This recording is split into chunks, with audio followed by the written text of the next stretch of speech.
we're talking about a week timeline. Once you receive that email from the SBA, hello everyone, welcome back to my channel.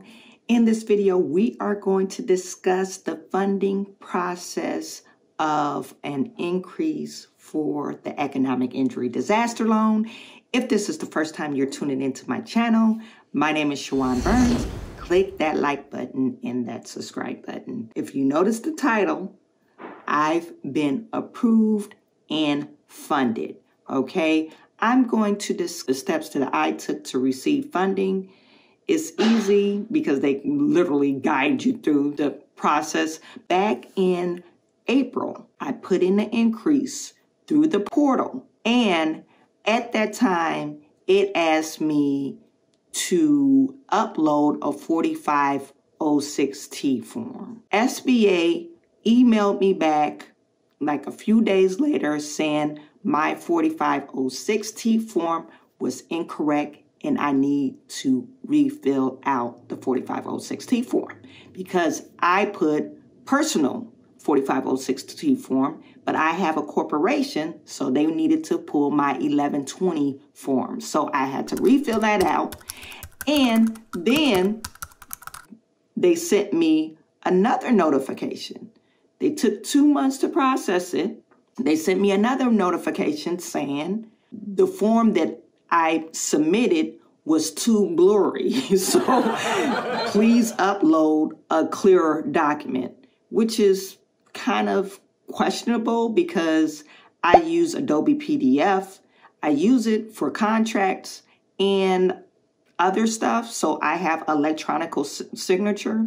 So anyway, they said they couldn't read it. So I just happily submitted another one with a clearer picture. Then it was some time in September. On September the 3rd, it says, "Dear applicant, we have reviewed your request for an EIDL loan increase of above referenced disaster loan application. At this time, we are unable to grant your request. In response to our inquiry of the Internal Revenue Service, they reported no record found for a filing of a tax return for the years of 2019. As a result, we are unable to confirm the existence of a viable business. You may submit a new request. However, your request must include a complete signed and dated IRS form of 4506T for the applicant business, a copy of a 2019 tax transcript downloaded from the Internal Revenue Service website." And they put a hyperlink in it. They also said, "Submit your request to COVID EIDL increase request at SBA.gov. Sincerely, Application Processing Department." So once I received that, I knew I haven't received any information from the IRS saying they processed my returns. I processed my returns late. So that was one of the holdbacks of getting my increase. So once I had some other stuff being sent to me from the IRS, and finally I decided to call them, and they were saying, "No, we don't have any record of return for 2019. So I had to resubmit my returns electronically, specifically my 1120 returns electronically. So if you are in that phase and SBA is saying you have to submit, or we don't have no record to see if you are a viable business, you want to resubmit your returns and e-file them, people, because if you e-file them, they will process your returns faster. It takes like 3 weeks. And so once I e-filed my returns, I waited for about 4 weeks, and then I submitted another request. And actually, I didn't wait 4 weeks. I actually waited 8 weeks. I waited 8 weeks to submit my request. Now, since we don't have an 8-week time frame for you guys, I would suggest submit your request right away after you e-file, and usually it takes them about 4 weeks to process your application. That's what the time frame is running now, specifically for increase. Now, if you are a newcomer, like this is the first time you're applying for the EIDL, e-file your returns, and it's been taking about 6 to 8 weeks for them to process your application. So let's go back to the steps. So once I receive communication from the IRS, so I really know that they have my taxes because I got a tax bill saying, Chawanne, you owe taxes for 2019. So once I receive that, I know that prompt me, hey, IRS does have my return, so I could just submit my request. I submitted my request on November the 1st, and I CC the PDC recons at sba.gov, okay? In my email letter, I titled it Increase Application, my application number. And I put, to whom it may concern, I would like to put in for an increase for application number, blah, blah, blah. Prior application SBA was unsuccessful in assessing tax history for 2019 tax year. Attached is a current 4506T form. Best regards, Chawanne Burns. Okay? So I sent that in. It took them approximately 4 weeks to process it. Now, how did I know that SBA received my request? SBA sent me, once I sent that in, SBA sent me a notification saying, hey, we received your request. And it reads, thank you for reaching out to the PDC reconsideration team. The current average processing time for reconsideration is approximately 4 weeks. The current average processing time for appeal is approximately 12 weeks. A loan officer will be in touch if additional information is needed to make a decision on your request.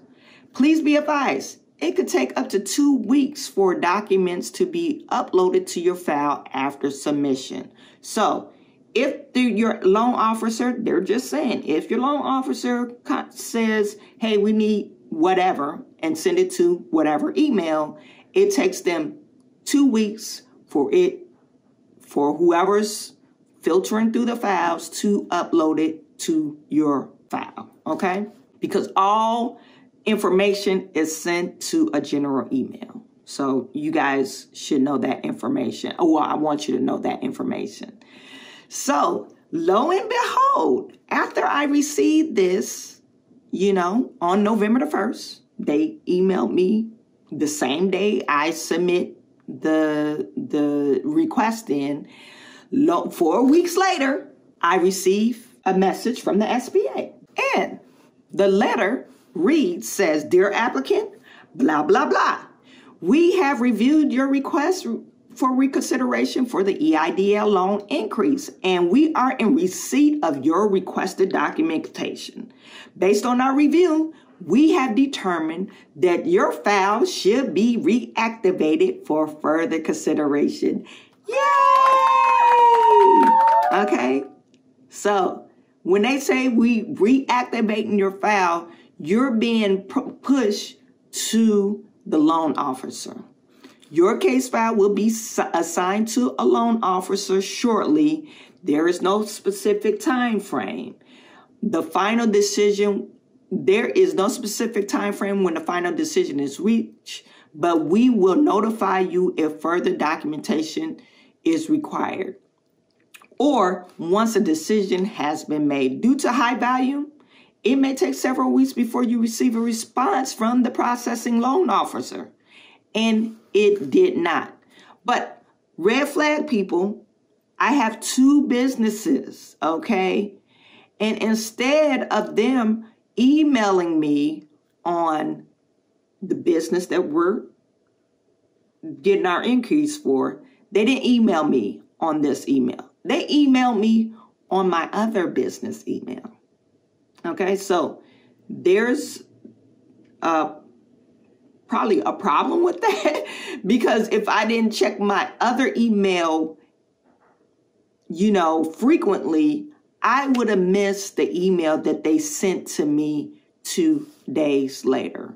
And that email reads, "You want to do what? Subscribe to my damn channel, okay? I'm tired of you guys getting all this information and you not subscribing. I feel very unappreciated. Subscribe to this channel. Thank you." On December the 9th, Thursday morning, from the loan officer, she wrote, "Good morning. I am a loan officer assigned to your loan modification. Please log on to the SBA portal to accept the new terms for your loan amount. Thank you." I emailed her back directly and I said, "Hello, thanks. I just accepted. Do you need any other information from me?" She wrote back, "No, thank you. Continue to monitor your email for further updates. Your loan officer will email you and you receive an automatic disaster loan status update email for loan modification." So she was just going beyond the call of duty. She emailed me saying, "Hey, we modified your loan." Okay. So once I received that, on December the 10th, they sent me a modification summary, amount, and the loan repayment amount, and also another email saying your SBA economic injury disaster loan modification is approved. Please log in to the portal to complete the next steps within 30 days. They give you a lot of time. I went in to complete the steps the very same day, and that was December the 10th. I received my funding Tuesday. So less than 24 hours or a little bit more than 24 hours if you don't include the weekend. But red flag people, the SBA used my other email filed under my other business. Don't know why they did that, but that's what they did. So if you have 2 emails or 2 businesses, you should be able to click the business, drop down business, but it should be one general email that they will send the loan modification information to. We're talking about a week timeline. Once you receive that email from the SBA saying, "Hey, your loan has been sent to a loan officer," you just bypass the steps of a regular applicant, okay? Because you've already been approved. Just the loan officer just needs to verify some of your information. And since that step was verified, you was basically, or I was basically fast-tracked since I'm already approved, okay? So the question is, hey, if you already received the increase, if your increase was, or if you already received the loan, based on your loan and the information, and if you approve, you have a approved loan within the SBA, it should be an easy process to get your increase. The only hiccup that I've been seeing is the SBA is not able to verify your information. Okay, and it might be your taxes, it might be your business name, it might be something that you put on your application, or maybe you didn't submit the correct documents. But if you are putting in for an increase, you're already approved. You just need to be patient and just make sure you monitor your email and fill out the necessary documentation. If they're asking for extra documentation, make sure you load your documentation in a timely manner.